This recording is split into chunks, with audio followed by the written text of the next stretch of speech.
Ukraine Russia war ने बढ़ाई भारत के गेहूं की ताकत, दुनिया भर में बढ़ी मांग।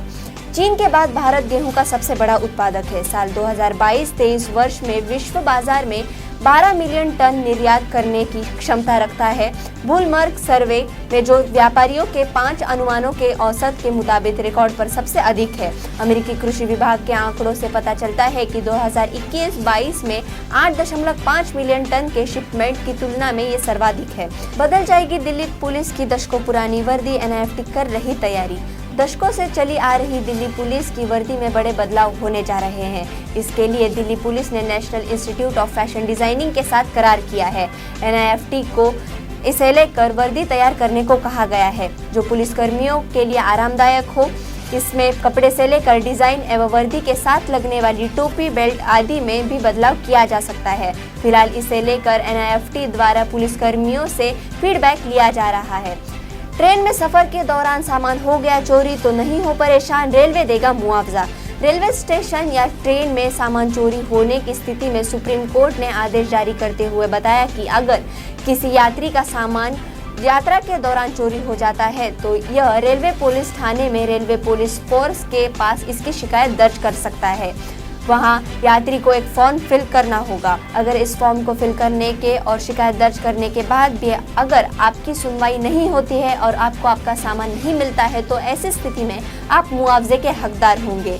इसके बाद आपको खोए हुए सामान की कीमत का आकलन किया जाएगा और इसके बाद आपको इसका मुआवजा दिया जाएगा। यूक्रेन की महिलाओं पर हैवान बनकर टूट रहे रूस के सैनिक, सरेआम बच्चों के सामने कर रहे रेप। रूस ने यूक्रेन पर जबरदस्त आक्रमण किया हुआ है, जिसके चलते वहां भयंकर जंग चल रही है। रूसी सेना अब यूक्रेन के कई शहरों पर कब्जा कर चुकी है। इसी दौरान खबरें आ रही है कि सैनिक यूक्रेनी महिलाओं के साथ रेप भी कर रहे हैं। हाल ही में इसी तरह की खबर सामने आई। इसमें बताया गया कि यूक्रेन की रहने वाली एक महिला के साथ कथित तौर पर कई बार रेप किया गया। इस दौरान उसके पति की गोली मारकर जान ले ली गई। घटना के वक्त बच्चे महिला के सामने ही थे। यूक्रेन की सांसद मारिया मैग्जेंटसेवा ने एक इंटरव्यू में यह बात कही। असम और मेघालय के बीच 50 साल पुराना सीमावाद सुलझा। असम और मेघालय के बीच 50 साल से जारी सीमावाद सुलझ गया है। दोनों ही राज्यों के सीएम ने केंद्रीय गृह मंत्री अमित शाह की मौजूदगी में मंगलवार को समझौते पर दस्तखत किए। असम मेघालय के बीच 12 जगह सीमा पर विवाद है। पहले चरण में 6 विवादित सीमा स्थल को सुलझा लिया गया, जबकि दूसरे चरण में बाकी 6 जगह पर जल्द ही हस्ताक्षर होगा। अमित शाह ने इस समझौते को ऐतिहासिक बताया है। गृह मंत्री अमित शाह ने कहा, आज का दिन एक विवाद मुक्त पूर्वोत्तर के लिए ऐतिहासिक दिन है। देश में जब से मोदी जी प्रधानमंत्री बने हैं तब से पूर्वोत्तर की शांति प्रक्रिया, विकास, समृद्धि और यहाँ की सांस्कृतिक धरोहर के संवर्धन के लिए अनेक बृहद प्रयास किए हैं। पाक पीएम की तीसरी पत्नी कर रही टोने टोटके बाबा फरीद की मुरीद है बुशरा। क्या पाकिस्तान के पीएम इमरान खान की सरकार बचाने के लिए काले जादू का सहारा लिया जा रहा है? विपक्ष के नेता शहबाज शरीफ की माने तो इमरान खान की तीसरी पत्नी बुशरा बीबी संकट टालने के लिए काला जादू कर रही है।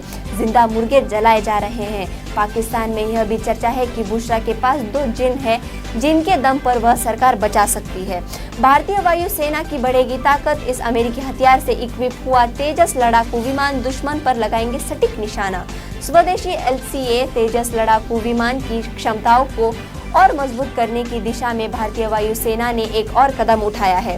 भारतीय वायु सेना ने इन LCA लड़ाकू विमानों को American joint director attack munition kit से इक्विप किया है। इसके बाद LCA लड़ाकू विमान दुश्मन के ठिकानों पर सटीकता से निशाना लगाने में मदद मिलेगी। केंद्र ने लिया नेहरू संग्रहालय का नाम बदलने का फैसला, जानिए क्या है नया नाम। भाजपा के संसदीय दल की बैठक में मंगलवार को 2 बड़े फैसले लिए गए। इसके तहत केंद्र की नरेंद्र मोदी सरकार ने नेहरू संग्रहालय का नाम बदलने का फैसला किया है। अब इसे पीएम म्यूजियम के नाम से जाना जाएगा। इस संग्रहालय में देश के सभी 14 पूर्व प्रधानमंत्रियों की यादों को सहेजा जाएगा। प्रधानमंत्री नरेंद्र मोदी अंबेडकर जयंती यानी 14 अप्रैल को इसका उद्घाटन करेंगे। मोदी सरकार का एक फैसला 50,000 रुपए महंगी करा देगी गाड़ियां, अब होगा तगड़ा बदलाव। केंद्रीय सड़क परिवहन और राजमार्ग मंत्री नितिन गडकरी ने पुष्टि की है कि भारत में बिकने वाली सभी नई कारों में जल्द ही मानक के रूप में 6 एयरबैग होंगी। जनवरी में सड़क परिवहन और राजमार्ग मंत्रालय ने 8 लोगों की यात्री क्षमता वाली कारों में 6 एयरबैग अनिवार्य करने के लिए एक मसौदा अधिसूचना को मंजूरी दी थी। हाल ही में की गई घोषणा में योजना की समय सीमा का खुलासा नहीं किया गया, लेकिन मसौदा अधिसूचना में कहा गया है कि नई कारें 1 अक्टूबर 2022 से अपडेटेड सेफ्टी नॉर्म्स का पालन करेगी। ऊर्जा क्षेत्र की पब्लिशिंग कंपनी एनर्जी इंटेलिजेंस के सीनियर एडिटर रफीक लट्टा ने कहते हैं कि चीनी मुद्रा युआन वाली खबर सऊदी सूत्रों के हवाले से आई थी। सऊदी अरब ने इस पर आधिकारिक तौर पर अभी कुछ नहीं कहा है, लेकिन इस जानकारी के सामने आते ही इतना तो तय है कि इस पर कुछ दिनों तक बहस चलेगी। कांग्रेस पार्टी में शामिल होंगे प्रशांत किशोर, गुजरात चुनाव में संभालेंगे प्रचार अभियान की कमान। चुनावी रणनीतिकार प्रशांत किशोर कांग्रेस पार्टी में शामिल होने वाले हैं। खबरों की माने तो गुजरात विधानसभा चुनाव में कांग्रेस के प्रचार अभियान की कमान संभाल सकते हैं। सूत्रों के हवाले से यह जानकारी सामने आई है। वही दावा यह भी किया जा रहा है कि पीके और कांग्रेस नेतृत्व गुजरात चुनाव के साथ साथ अन्य पहलुओं पर भी मंथन कर रहा है। पिछले साल प्रशांत किशोर ने कांग्रेस के पूर्व अध्यक्ष राहुल गांधी से मुलाकात की थी। इसके बाद उनके कांग्रेस में शामिल होने की अटकलें तेज हो गई थी और कहा जा रहा था कि प्रशांत किशोर को कांग्रेस पार्टी में कोई बड़ा पद दिया जा सकता है। सोने की कीमतों में आई जोरदार गिरावट। क्या आप भी सोने व चांदी के आभूषण खरीदने की योजना बना रहे हैं? तो ये वक्त आपके लिए बहुत लाभदायी है। पिछले कुछ दिनों से सोने व चांदी की दामों में गिरावट का सिलसिला जारी है। आपको बता दें कि आभूषण बनाने के लिए अधिकांश 22 कैरेट का ही उपयोग होता है। कुछ लोग 18 कैरेट सोने को भी उपयोग करते हैं। आभूषण पर कैरेट के अनुसार हॉलमार्क बना होता है। 24 कैरेट सोने के आभूषण पर 999 लिखा होता है। आम आदमी पार्टी को राष्ट्रीय दल बनाने में लगेंगे 15 से 20 साल, बोले रातों रात नहीं होता चमत्कार। दिल्ली के बाद पंजाब में भी सत्ता पर काबिज होने के बाद आम आदमी पार्टी के हौसले बुलंद हैं। आप अब गुजरात में भी अपनी सक्रियता बढ़ाने में लगी है। इस बीच चुनावी रणनीतिकार प्रशांत किशोर ने भी आम आदमी पार्टी को लेकर बड़ी भविष्यवाणी कर दी है। प्रशांत किशोर ने कहा है कि कोई भी पार्टी रातों रात नेशनल पार्टी नहीं बन जाती। आम आदमी पार्टी को राष्ट्रीय पार्टी बनने में अभी लंबे वक्त है। यह समय कम से कम 15 से 20 साल हो सकता है। वहीं उन्होंने पीएम मोदी को लेकर भी कहा कि लोकप्रिय होने का ये मतलब नहीं कि वे चुनाव नहीं हार सकते। यूरिया पर प्रति बोरी 3,700 रुपए की सब्सिडी दी जा रही। कई देशों के मुकाबले भारत में सस्ता है यूरिया। केंद्र सरकार ने आज संसद में कहा है कि उसका पूरा प्रयास है कि किसानों को यूरिया सहित विभिन्न उर्वरक पर्याप्त मात्रा में तथा सही कीमत पर मिले एवं इसके लिए वह सब्सिडी का पूरा भार उठा रही है।